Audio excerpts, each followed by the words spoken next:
Project Success 101, the culture.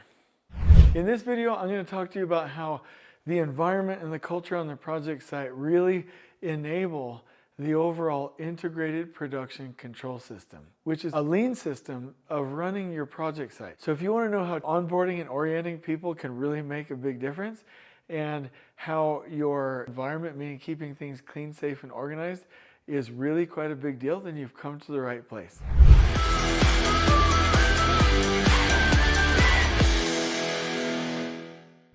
Okay, so you had to know this. I was going to the flip charts right away. This is exciting to me, and let me tell you why. Because in other videos, and I don't know that it matters the order that they were published on the YouTube channel, but if you have your foreman and the workers working on a work package, okay, inside that single tacked wagon on a flow, inside your tack time for a specific zone, they need the team, okay, and that means the support team that can get them what they need. They need the plan that they're involved with collaboratively as a part of the last planner system.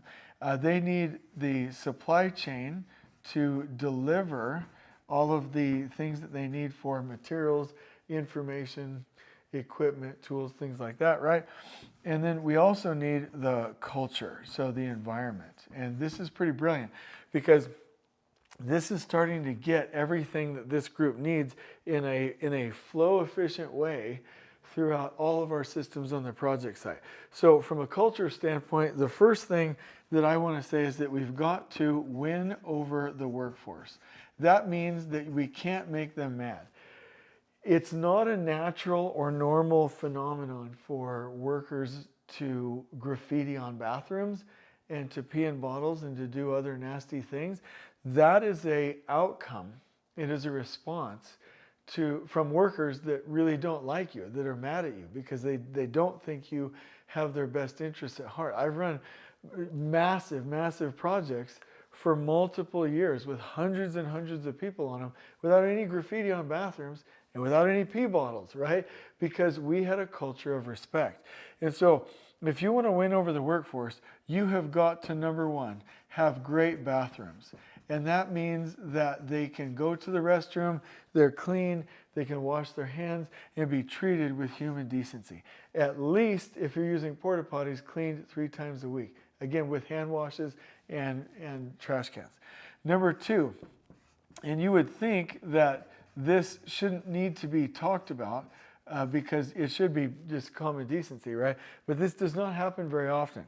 Number two, you must have a good lunchroom. That means a sheltered area where workers and foremen can rest, where they can heat their food, cool their food, store their lunches, and not have to sit out on the ground like animals after they went to the restroom without a way to wash their hands. It's not humane. And so they must have a nice place to eat lunch. Number three, I'm going to talk about worker huddles. So the worker huddles is where you in the morning huddle all of the workers on site when they come from the parking lot and they're about to go mobilize on the job site. And you visit with them and you shout them out and you create a culture and you do 2 minutes of training and you ask for what they need. And you talk about this culture on the project site about how you're providing bathrooms and lunchrooms and barbecues and a beautiful environment, and you clearly outline what you expect in return. Keep it safe, keep it clean, keep it organized, right? So this is really important. The fourth major thing that I would say on a project site is you need to celebrate.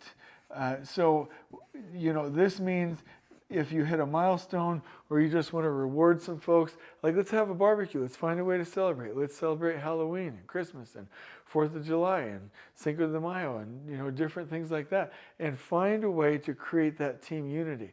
If you do that, if you have good conditions, if you're talking and connecting with workers and you're celebrating together, you'll have a beautiful environment that will really, really win for you.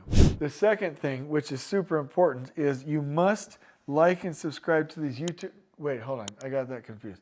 I think that'll help though. You should probably like and subscribe to the video. Anyway, no, number two is onboarding and orientations, right? It's one thing to go ahead and do these things, and it's another one to bring people into them. So what I mean by that is if you take somebody who's been traumatized by other jobs and other general contractors and treated improperly because they didn't have this, they'll come into the system and feel like it's an alien environment. So we've got to onboard them. And I'm going to paint the picture instead of giving you a bullet list. So we want to onboard them to this environment, right? Okay. So that means if you have your construction project, they should be able to find easily where the parking lot is, use a clean restroom once they get out of their car, find the job site easily from wayfinding signage, go into the orientation, get a good welcome from somebody who cares that they're there, get a meaningful orientation that isn't just a video or some simple, chuck it at the wall type of a thing, and then be oriented to the project once they get their stickers to say, here's your crew, here are the bathrooms, lunchroom, and explain the culture. Most of the time, workers will come, not be able to find the parking lot, not be able to go to the restroom, not be able to find the restroom, have some kind of emergency, find a local store or run to the job site, find a porta potty with no toilet paper. I'm not trying to be gross, but have to use their sock, not have an opportunity to wash their hands, talk to 2 or 3 people that don't care that they're there, come in and talk to a clinically depressed person in the trailer that says, orientation's over in the office, be shown a video and released out to work with no personalization. By the time people are through that, they're so frantic and mad, there's no way they would want to do you a good job. So orient them to this system. Explain why we have nice bathrooms, why we have nice lunchrooms, where we huddle and where to go, when our next celebration is, and get them bought off and expect certain actions and beliefs, right? Be like, hey, we respect workers here, so if we believe that, this is how we act on this job site. If you orient them that way, it will become a remarkable system.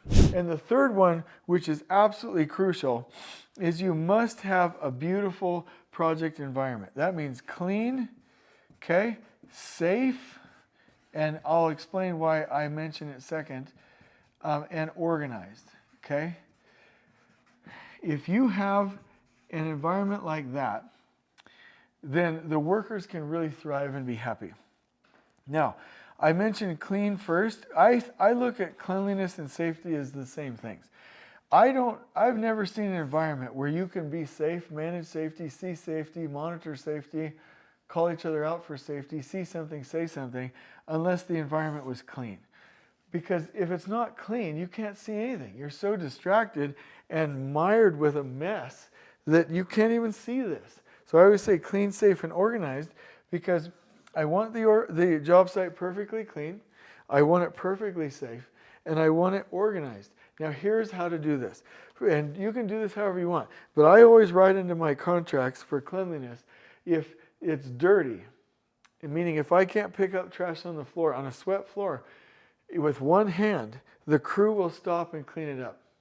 After a while, foremen, journeymen, laborers, everyone will get used to cleaning as you go in a productive manner. I do not believe in composite cleanup crews ever. It's a waste. It doesn't do any good thing. It encourages crews to be dirty and leave a mess. So I have zero tolerance when it comes to uncleanliness. If it's not clean, we stop the crew. Then with safety, I use zero tolerance with this. If it's a OSHA 10 or OSHA 30 requirement, something on the orientation, or it's a part of the normal safe practices as a part of their JHA, AHA, or their pretest plan, and they're not following it, I will invite them to go to a place of safety, meaning back to their office or home, so that they can get the tools they need, the equipment, the training, or the right perspective. But I will not allow work to proceed with a lack of safety. And they are allowed to come back the next day and go through orientation again, not as punishment, but to correct the situation. And anytime I have implemented zero tolerance on a job site, it's been beautifully safe with great track records. And I've only, in let's say for example, in a 2-year period, one job was I had to send 20 people home to safety, and on the other one it was 32.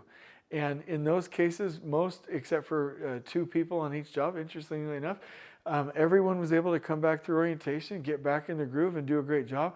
only twice on each job, when I was running it as a superintendent, have I ever had to send somebody away for good.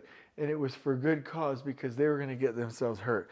So do not tolerate any non-performance with cleanliness. Do not tolerate it for safety. And then the second thing is everything must have a place and everything be put in its place, especially in the office, at the staging yard, and on the floors, designated, marked out on a grid, okay? We do not want workers running around on treasure hunts, wasting their time and losing productivity and in a situation that will create bad morale. So if you have won over your crew, the workforce, onboarded them to the system in a remarkable manner, and you have a clean, safe, and organized site, then now you have the culture and the environment for the crew to do what they need to do inside that work package. This is key. Every job needs to happen. And I believe in it so much, we're going to format for you a beautiful Canva graphic that we're going to link in the description below. And I just love this. We need to implement it right away. I hope you enjoyed this video. On we go.